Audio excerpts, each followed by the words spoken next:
Los Jóvenes y el Derecho hablaremos de... ¿Debe ser obligatoria la vacuna contra el COVID-19?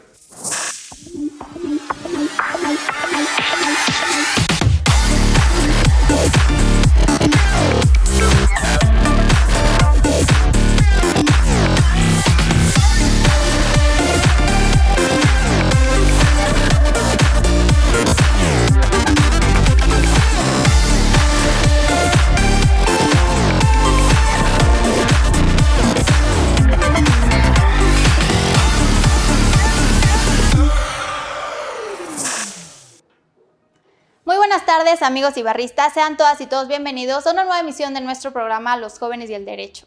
Un espacio en donde debatiremos temas de trascendencia y coyuntura jurídica cuyas posturas a favor y en contra serán debatidas, desarrolladas y confrontadas por brillantes jóvenes abogadas y abogados.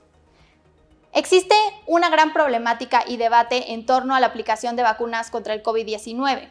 Hay quienes opinan que la misma debe de ser obligatoria por parte del Estado. Hay aquellos que consideran que esta no debe de ser obligatoria y sobre todo se debería concientizar a la sociedad para poder hacerla efectiva hacia los ciudadanos. Por lo que el tema de hoy será debatido y es si debe ser obligatoria la aplicación de la vacuna contra el COVID-19. Para ello tenemos a dos grandes y brillantes invitados quienes nos compartirán sus posturas en torno a este tema. Bienvenido Emilio, bienvenido Samuel, muchísimas gracias por haber aceptado la invitación a este programa Los Jóvenes y el Derecho, es un gusto tenerlos con nosotros.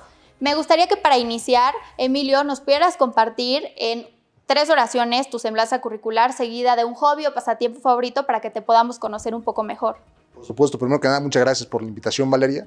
Mi nombre es Emilio Santos, tengo una carrera técnica en administración por parte del Politécnico Nacional. Estoy a días de presentar mi examen profesional para egresar como abogado de la Escuela Libre de Derecho. Durante mi estancia en la Libre fui presidente de su sociedad de alumnos y en la presidencia fundamos, entre otras cosas, el Consejo Interuniversitario Nacional de Estudiantes de Derecho, del cual hoy soy integrante y fundador. Pues como pasatiempos me gusta mucho leer, me gusta hacer ejercicio y me gusta estudiar Derecho precisamente. ¿Y cuál es tu hobby? Digo, aparte, ¿corres? No sé, ¿te gusta nadar? Pues mira, me gusta mucho el deporte también, me encanta el básquetbol, me encanta el box, en su momento lo practiqué y por eso todavía lo sigo. Mira, muchísimas gracias, Emilio. ¿Qué te parece, Samuel, si siguiendo esta dinámica nos pudieras compartir en 3 oraciones tu semblanza curricular, seguida igualmente de algún hobby o pasatiempo que te guste? Muchas gracias, Valeria, y a todo el equipo por habernos invitado. Yo soy licenciado en Derecho por la Universidad Iberoamericana. Actualmente curso la maestría en Gestión Pública Aplicada en el Tecnológico de Monterrey. Me dedico al diseño de políticas públicas y aplicación de buen gobierno. Un hobby, bueno, yo toco el bajo, tengo una banda, me gusta mucho el fútbol y pues la lectura y el derecho también son. Pues muchísimas gracias a ambos por acompañarnos y bueno, para dar inicio a este debate me gustaría dividir el mismo en 3 secciones. La primera, cuáles son las cuestiones doctrinales, la segunda, cuál es el problema en torno al tema y en tercero, cuáles son sus conclusiones o sus posturas finales, ¿no? Bueno, una vez ya mencionado lo anterior, me gustaría que diéramos inicio al debate. Emilio, ¿nos puedes explicar qué es la inmunidad colectiva? Por supuesto, la inmunidad colectiva en términos epidemiológicos consiste en lograr precisamente que un cierto sector poblacional en determinado territorio sea inmune a determinadas enfermedades hasta cierto porcentaje para efecto de que el porcentaje de población restante derivado de las constantes interacciones que tienen entre unos y otros sea de menor posibilidad precisamente que contraigan algún tipo de enfermedad. En el contexto del COVID, pues no hay diferencia, ¿no? La inmunidad de rebaño ha sido la estrategia que ha implementado nuestro gobierno federal para efecto de que entre más personas estén vacunadas, menos personas que no estén vacunadas correrían riesgo debido precisamente a la dispersión poblacional que existe en el territorio. Es lo que podría decir de la inmunidad de rebaño. Samuel, ¿y cómo se desarrolla esta inmunidad? La inmunidad de rebaño, dependiendo de qué tipo de enfermedad o condición sea de la que nos estemos refiriendo, se da ya sea por haber contraído la enfermedad o condición alguna vez, que hay algunas que que dan inmunidad por ese simple efecto, y otras, como lo es el COVID, que dan inmunidad solamente hasta cierto porcentaje, pero hasta la vacunación es cuando se alcanzan los porcentajes más altos de inmunidad, que si lo cruzamos con el porcentaje de población que tenga la vacuna y o haya padecido la enfermedad, pues se llega a la inmunidad de rebaño según cierto porcentaje, según diferentes estudios médicos. ¿Aproximadamente cuánto es el porcentaje? El 70% es el más aceptado y sobre el que parten los gobiernos en implementar políticas públicas en esta materia. Ok, Emilio, ¿qué piensas respecto del certificado COVID? Mira, la verdad es que creo que es una herramienta que puede darle tranquilidad a las personas que tienen un esquema de vacunación completo. Yo creo que desde ese punto de vista, todo aquel que acude a un centro de salud a recibir su vacuna, pues tiene derecho precisamente a un comprobante de que acudió. Con lo que yo no estoy de acuerdo y que creo que va a ser el tema de conversación en esta mesa con Samuel, será ver si este certificado puede o no ser un elemento de presentación obligatoria en ciertas actividades, o en su caso obtenerlo puede ser obligatorio para la población. O en otras palabras, saber si existe una obligación para el ciudadano y ciudadana de obtener el esquema de vacunación completo. No es lo que yo pienso del certificado. ¿Y existen datos objetivos respecto a cuánto dura esta inmunidad? Al ser una enfermedad nueva y una vacunación nueva, no se tiene certeza sobre esos datos como lo es en otras enfermedades más antiguas, que ha habido oportunidad de una investigación más exhaustiva. ¿Estás tú de acuerdo con el certificado COVID? Estoy de acuerdo con el certificado de COVID. Emilio, ¿cuál es la problemática en torno a este tema? Pues mira, yo pienso que el problema estriba en que precisamente al no haber datos suficientes de en qué momento o qué tanto la inmunidad de rebaño buscada por el gobierno puede tener eficacia, hoy la apuesta más segura en apariencia es la vacunación completa para todas y todos. La pregunta es cómo hacer que esa vacunación sea completa, es decir, cómo hacer que todas y todos tengan el esquema de vacunación completa. Y bueno, una de las vías que se busca es precisamente, o que se explora es precisamente hacer que la vacunación sea obligatoria, ¿no? Esa es una de las maneras que se está planteando para poder lograr una verdadera inmunidad. Insisto, porque al día de hoy no hay datos en torno a cuál es la masa poblacional que debe estar vacunada para que el resto que no lo está no tenga peligro alguno de contagiarse. ¿Y no sería mejor persuadir que obligar, Samuel? Definitivamente el primer paso tiene que ser persuadir y más que persuadir, informar y comunicar sobre lo que implica un esquema de vacunación completa, un certificado de COVID, las consecuencias del contagio y las posibilidades que tiene una persona de acceder a esta vacuna y lo que ello implica. Sin embargo, cuando la evidencia y la ciencia no logran ser suficientes, pues se tienen que tomar algunas medidas para poder no restringir los derechos de terceros. Hablando de la restricción de derechos, ¿podríamos decir que el hecho de que se pretenda hacer obligatoria la vacuna pudiera haber una regresión de derechos fundamentales? Sí, sobre este punto quiero hablar con toda claridad. Yo voy a defender aquí la postura en contra de la obligatoriedad de la vacuna por lo siguiente, y tiene que ver con tu pregunta, Valeria.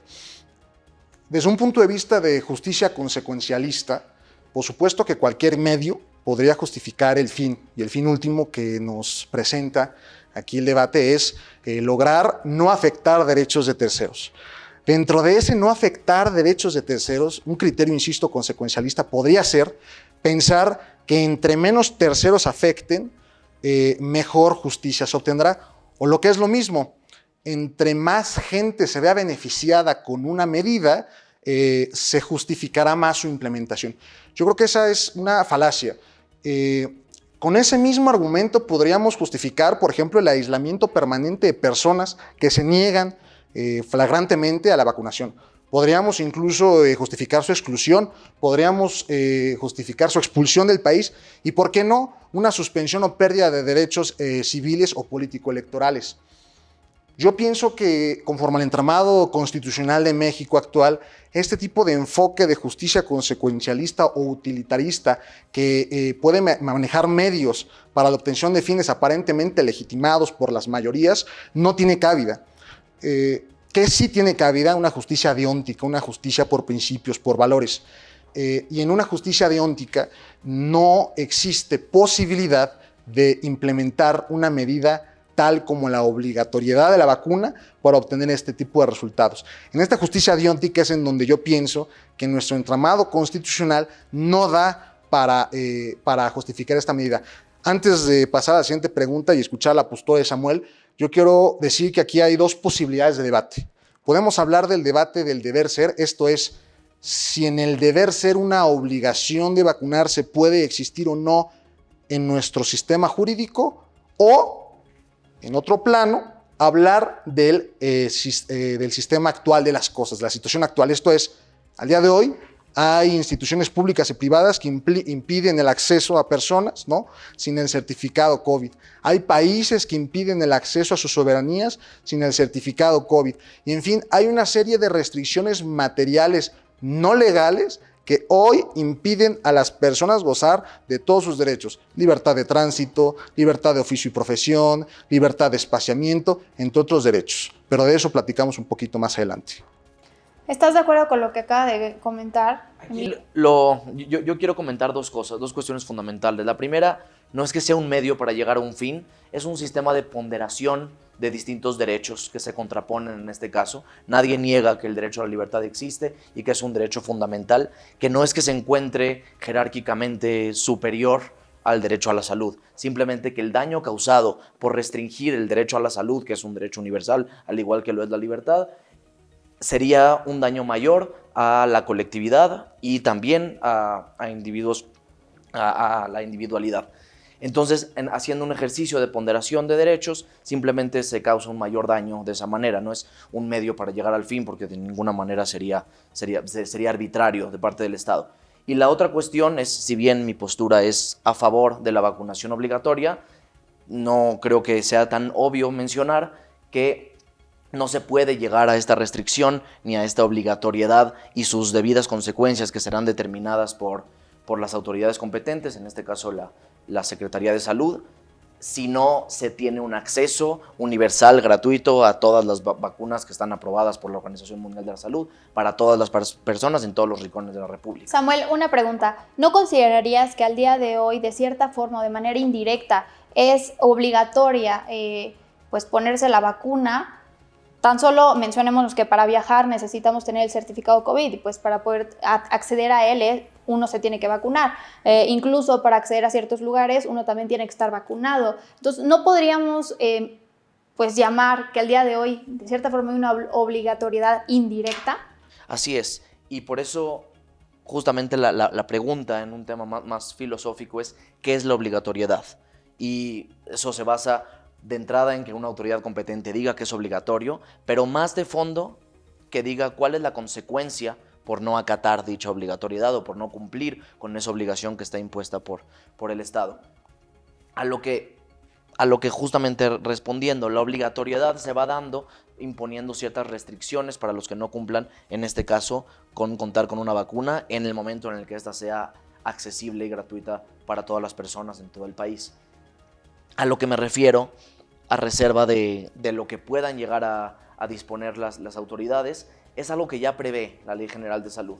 Me voy a tomar la libertad de leer el artículo textual, simplemente es el artículo 144 de la Ley General de Salud. La vacunación contra enfermedades transmisibles prevenibles por ese medio de inmunización que estime necesaria la Secretaría de Salud será obligatoria en los términos en que fije dicha dependencia y de acuerdo con lo previsto en dicha ley. ¿Cuáles son las situaciones que prevé la misma ley? Lo prevé el mismo artículo 408. Las autoridades sanitarias competentes ordenarán la vacunación de personas como medida de seguridad en los siguientes casos. Fracción primera, cuando no hayan sido vacunadas en cumplimiento a lo establecido en el artículo 144, el que acabo de leer. Fracción segunda, en caso de epidemia grave. Fracción tercera, si existiere peligro de invasión de dichos padecimientos en territorio nacional.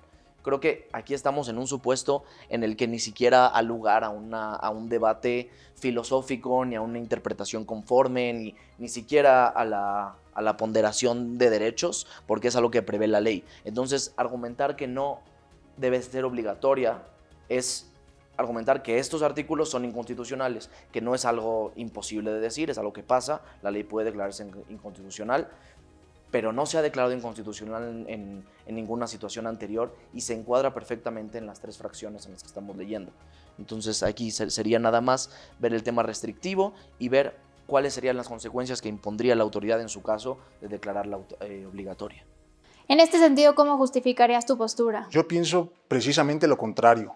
Precisamente porque hay texto constitucional que da pie a pensar que una imposición obligatoria de vacunas puede tener lugar en el país, es que se debe dar un debate filosófico y es que se debe dar una revisión de ponderación constitucional de este tipo de texto.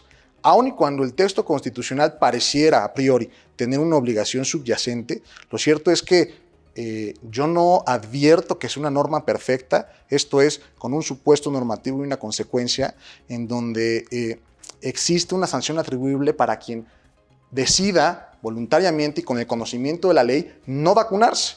Tan es cierto que hoy, parafraseando al presidente, para bien o para mal, la política pública en materia de salud ha sido que nada sea por la fuerza, todo sea por la razón y el derecho. Y es en esa razón en donde tiene que haber una proporcionalidad por parte de la autoridad de sancionar o no a quien se niega a vacunarse y también de parte del individuo, el ciudadano, de querer vacunarse o no. Pienso que las consecuencias de querer, atribuirle una obligatoriedad a la imposición de vacunas y 2, una sanción al incumplimiento de esa obligación tiene efectos más negativos que dejar esto al arbitrio de las personas. Y aquí nada más pongo algo en la mesa. Este debate no es nuevo. El debate de la libertad de conciencia, que a veces tiene tintes de religión, a veces tiene tintes de convicciones y principios propios, siempre ha estado en pugna con otros 2 derechos, que precisamente es el de la salud y el de la educación, ¿no? Yo no veo hoy que la política pública dé para una obligatoriedad en la imposición de vacunas. La ley no es clara en cuanto a cuál es la consecuencia de no inocularse. La ley no es clara en cuanto a cuál es la consecuencia de la autoridad que no obligue al ciudadano a inocularse. Entonces, yo creo que lo abstracto de la redacción no es una cosa arbitraria. Yo creo que precisamente se sabía que a nadie se le puede agarrar del brazo y obligarle a introducirse un factor ajeno a su propia biología en contra de su voluntad. Porque al final del día, ¿qué hay más importante que la integridad y la propia existencia de la persona, ¿no? ¿Qué Estado puede meterse a tal grado en su intimidad como para introducirle algo a su torrente sanguíneo, independientemente del beneficio que éste pueda traerle? La libertad es piedra angular, principio y fin de un Estado constitucional de derecho. ¿Cómo puede el propio Estado trastocar esta libertad si es precisamente su piedra fundante? ¿No considerarías, en todo caso, Emilio, que la sociedad que es antivacunas deriva de desconfianza hacia el gobierno, falta de información? Sí, bueno, la falta de personas inoculándose en este momento puede tener diversos factores, desde la desinformación hasta la convicción real de que una vacuna no les va a hacer bien. Pero más allá de eso, que creo que ese es un debate de segundo plano, más bien sociológico, en el debate jurídico creo que debemos estar discutiendo, uno, ¿qué naturaleza jurídica tiene esta norma supuestamente obligatoria? ¿Es una norma obligatoria perfecta, imperfecta, más que perfecta, en términos, por ejemplo, de normas de derecho internacional público? Independientemente de eso, y pasando más bien al siguiente lado de una vez identificada qué tipo de obligatoriedad tiene y cuál es la sanción atribuible a su incumplimiento, es saber si de entrada la obligación es posible de atribuir sin generar una afectación a otros derechos de tal magnitud que su implementación sea más nociva que su no implementación. O en palabras más sencillas, obligar a vacunarse a una persona es más benéfico en comparación a las afectaciones que se le generan en sus demás derechos, y yo pienso que en ese debate es en donde la obligatoriedad, cualquiera que sea, no pasa el debate. ¿Estás de acuerdo con esa postura? Justamente me voy a tomar la libertad de contestar textualmente la pregunta. Definitivamente es más benéfico obligar a las personas a vacunarse que las cuestionables afectaciones que podría llegar a tener. ¿Y a qué voy? Esto no es una cuestión de que se esté protegiendo a la persona a la cual se está obligando a vacunarse, sino que se está protegiendo al resto de la población con la cual esta persona tiene contacto. Es un cumplimiento del contrato social. Simple. ¿Por qué? Porque la libertad es libertad hasta el momento en el que se dañan a terceros. Y eso rige el derecho a la libertad y es la única restricción que ha tenido siempre el derecho a la libertad. Entonces, cuando la ciencia y la evidencia no son suficientes para convencer a la gente de que lo hagan por ellos mismos, pues entonces la afectación que tienen a terceros por no permitir que se dé esta inmunidad y que se vaya en camino la erradicación de esta enfermedad, como dicen los científicos, y no en cuanto al debate jurídico, entonces se tiene que proceder a una obligatoriedad.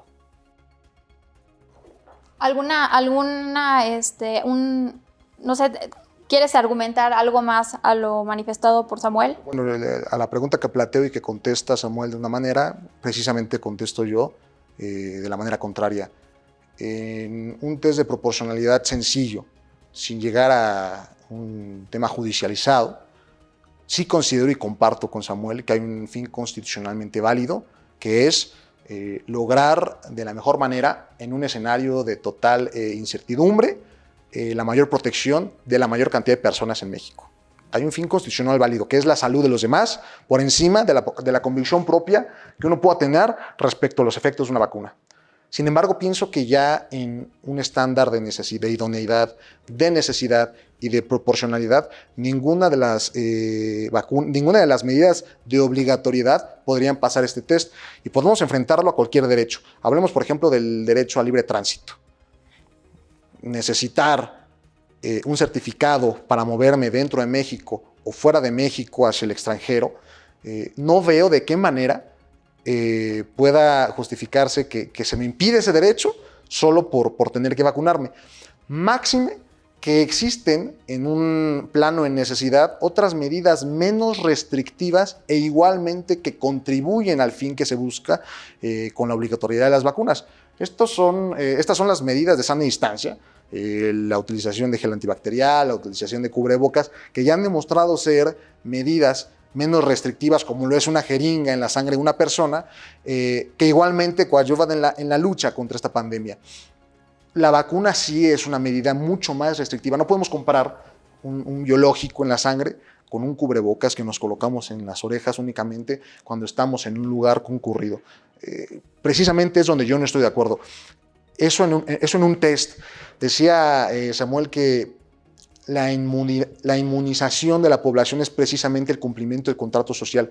Yo no estaría tan de acuerdo porque, como empecé a platicarles en un momento, eso sería precisamente considerar la inmunización obligatoria como un medio para un fin dado como correcto, sin un análisis deóntico, teleológico, axiológico o contrastado con los valores de una sociedad. Yo pregunto si en la sociedad de México se puede obligar a hacer algo a alguien, a nadie. Nuestro derecho civil, por ejemplo, en las obligaciones de hacer, no hay manera de hacer que una persona que no quiere hacer algo lo haga de manera coercionada, ¿no? Yo creo que por eso no puede haber una obligatoriedad para las vacunas. ¿Cómo nos ha ido? Independientemente de lo que vayas a contestar respecto a lo que ha manifestado Emilio, me gustaría saber cómo le ha ido a los países que sí han hecho obligatoria la imposición de la vacuna. Definitivamente muy bien. El ejemplo de Francia, el ejemplo de Nueva Zelanda son los más claros. En Estados Unidos particularmente lo acaba de tumbar la Suprema Corte justamente porque las empresas no querían hacerlo obligatorio al interior. Yo creo que, bueno, hay un tema que justamente en Francia no se dieron incluso ante todas las presiones, y es la obligatoriedad del personal de salud, ¿no? Entonces, en ese tema no creo que ni siquiera exista un debate sobre la obligatoriedad de la vacuna en cuanto a que el personal lo tenga que hacer.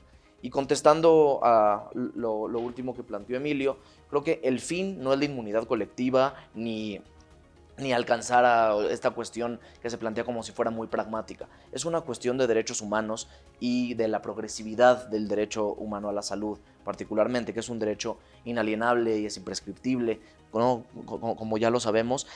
y se está restringiendo directamente el derecho a la salud de terceros al negarse a recibir una vacuna. Entonces ese es el fin, no es la colectividad como un tema pragmático. ¿Nos pudieras, tras este debate, nos pudieras compartir cuál es tu conclusión en torno a la postura que nos acabas de mencionar? Sí, contestando rápidamente y después contestando tu pregunta, Valeria, yo pienso que si el fin último, el fin constitucionalmente válido es la salud de las personas, si bien es cierto, es eso, un fin constitucionalmente válido, y la medida, esto es la obligatoriedad, también es una medida idónea en el panorama de la necesidad.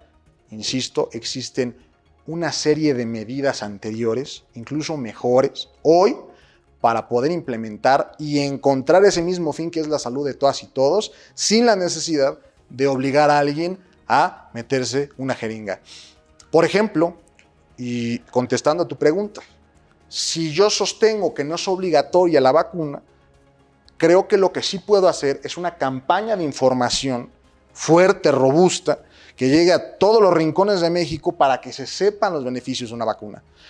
Junto con los beneficios de la vacuna, quizás podría estar de acuerdo con la obligatoriedad de las medidas de sana distancia, con la obligatoriedad de las medidas de esterilización de objetos y de las manos, con el lavado frecuente y con el gel antibacterial.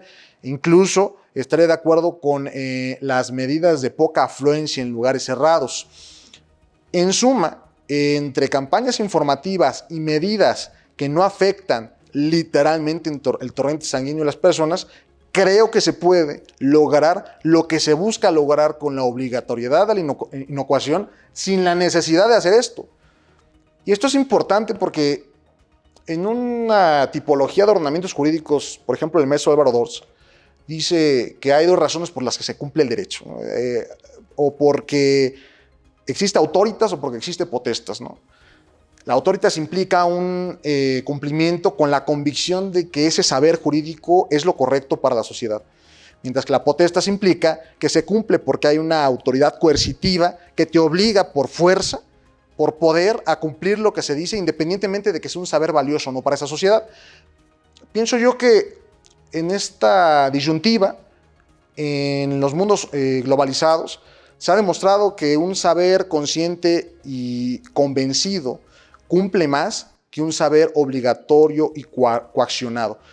La obligatoriedad sería eso, regresar al cumplimiento de la ley a base de la fuerza. Y eso ya no es permisible en este sistema constitucional de derechos. Hay que convencer, todo por la razón y el derecho, nada por la fuerza. Samuel, ¿nos puedes compartir tus posturas finales? ¿Puedo nomás contestar? Claro, adelante. Definitivamente la base tiene que ser una campaña de concientización, de difusión, de información para que el saber humano sea el que rija que la mayoría de la población acuda voluntariamente a vacunarse. Tiene que ser lo primero definitivamente. Desafortunadamente en México no estamos en el punto en el que quien no se vacuna es por voluntad. Todavía quien no se vacuna es porque desafortunadamente no todas las personas han tenido acceso. El momento en el que esa situación cambie y todas las personas puedan gozar de este derecho, ¿no? Individualmente del derecho a la salud, entonces se iniciará con campañas de concientización, incentivos, y solo entonces, si sigue existiendo un alto porcentaje de la población o un porcentaje de la población que siguiere rehusándose a hacerlo, se procederá a la obligatoriedad, como ha pasado en los países que es hasta después de que ya tienen acceso a la vacuna, cuando proceden a la obligatoriedad, una vez que las personas ya no deciden voluntariamente no acudir a vacunarse. Pues muchísimas gracias a ambos. Y como lo han visto, amigos, el día de hoy hemos tenido dos interesantes posturas. Por un lado, hay aquellos que mencionan o argumentan que es más benéfico obligar a las personas a vacunarse, ya que se protege a la población en mayor medida, y por otro lado hay aquellos que consideran que esto no debe ser obligatorio, ya que debe de estar por encima de la obligatoriedad la persuasión hacia la población. Pues muchísimas gracias a ambos por ambas posturas. Fue un gusto tenerlos en el programa, como lo he manifestado. Espero que nos vuelvan a acompañar. Sigan nuestras redes sociales y amigos, por favor, sigan nuestra programación. Nos gusta mucho traer temas de interés y trascendencia jurídica para ustedes. Gracias a la Barra Mexicana Colegio de Abogados por este espacio. Y bueno, amigos, el programa se ha terminado. Recuerden, ustedes son los últimos en dar su opinión. Ooh.